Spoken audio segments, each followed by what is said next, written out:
Good afternoon. My name is José Garza and I'm the Travis County District Attorney. As has been reported, a Travis County special grand jury is considering whether there is probable cause showing that law enforcement committed criminal conduct during the 2020 George Floyd protests here in Austin. Today we will give you several updates related to that inquiry. First, the special grand jury considering these matters has concluded its work. Although we are prohibited by law from discussing those proceedings or disclosing specific information about the grand jury's decisions, we do anticipate that multiple indictments will be forthcoming in the days ahead. If indictments are issued, under state law, we will be prohibited from disclosing the existence of that indictment until the person indicted is booked through the intake process of the county jail. Second, I want to remind you that an indictment handed down by a grand jury is a preliminary decision that probable cause exists to believe a crime was committed.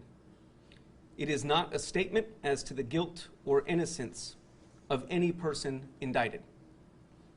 That determination will not be made until much later in the process, and until then, any person who may be indicted is presumed innocent. A thorough investigation was conducted before our office's presentation to the grand jury. The facts discovered during that investigation are disturbing. First, we believe many protesters injured by law enforcement officers during the protest were innocent bystanders.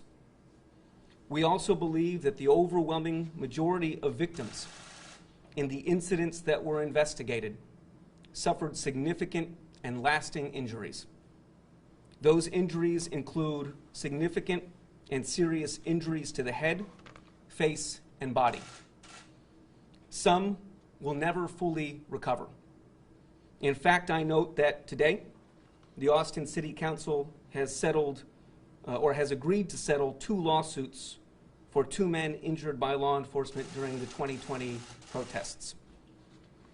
Finally, based on that investigation, we know that the majority of victims were injured by a deadly weapon capable of causing serious bodily injury and death.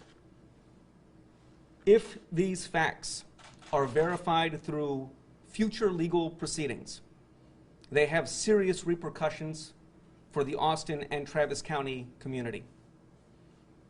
Our community is safer when our community trusts law enforcement, when it believes that law enforcement follows the law and protects the people who live here. When the community does not believe that that is true, it is less likely to report crime. People are less likely to act as witnesses. People are more likely to take the law into their own hands. If people do not trust law enforcement, our community is less safe. There cannot be trust if there is no accountability when law enforcement breaks the law. Now I'd like to introduce you to Dexter Guilford, who leads our office's Civil Rights Unit. Mr. Guilford will talk to you a little bit about the grand jury process.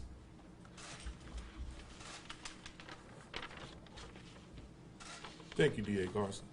Good afternoon. My name is Dexter Guilford. I am the Director of the Travis County District Attorney's Civil Rights Unit. On October 27, 2021, Travis County District Court impaneled a special grand jury to hear cases in the Civil Rights Unit of our office. In the process, members of our community were appointed to serve as grand jurors, selected randomly from eligible members of our community summoned by the district clerk's office. All Travis County grand juries are independent of the district attorney's office. Their role is to inquire into potential offenses occurring within their jurisdiction, and they have the ultimate decision-making authority as to the individuals and the offenses they choose to consider. Our role is to advise them of offenses liable to indictment. They have ultimate decision-making authority as to whether a person is formally charged with a crime, and if so, what charges to return. State law requires that evidence presented and witnesses appearing before the grand jury remain secret. After a grand jury has heard the evidence and witnesses, they deliberate in secret away from the presence of the district attorney's staff. When they have concluded their deliberations, they notify us of their decisions. It is then that we take over the case where it will be pending in a Travis County District Court. I know that there will be questions about next steps and what to expect. We are unable to release specific information about the decisions of the grand jury until procedural requirements have been met. Because the presumption of innocence and the integrity of any ongoing ancillary investigations that may still be pending, we will keep our remarks about these cases brief. I would like to reiterate a few of DA Garza's points. First, we believe that many of the protesters injured during the protests by law enforcement officers were innocent bystanders. We also believe that the overwhelming majority of the victims injured suffered significant and lasting injuries. Finally, we know that the majority of victims were injured by a deadly weapon capable of causing serious bodily injury or death. Finally, I want to be clear that our investigation into these matters continue. As our inquiry evolves, we will continue to communicate updates through the civil rights units, summaries our office issues and posts every 2 weeks. Now I'd like to turn the remainder of our remarks back over to DA Garza.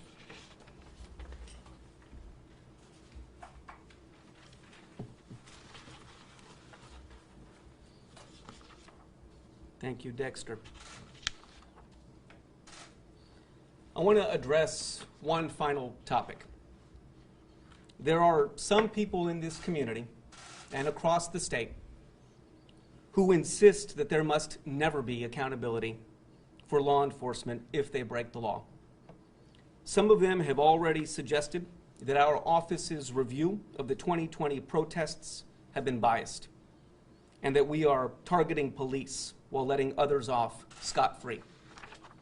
That could not be further from the truth, and it is time to put that nonsense to bed.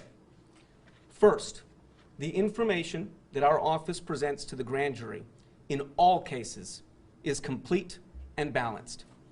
Second, our office prosecuted 33 cases against people who engaged in criminal conduct during the protest, including 11 cases that are still pending.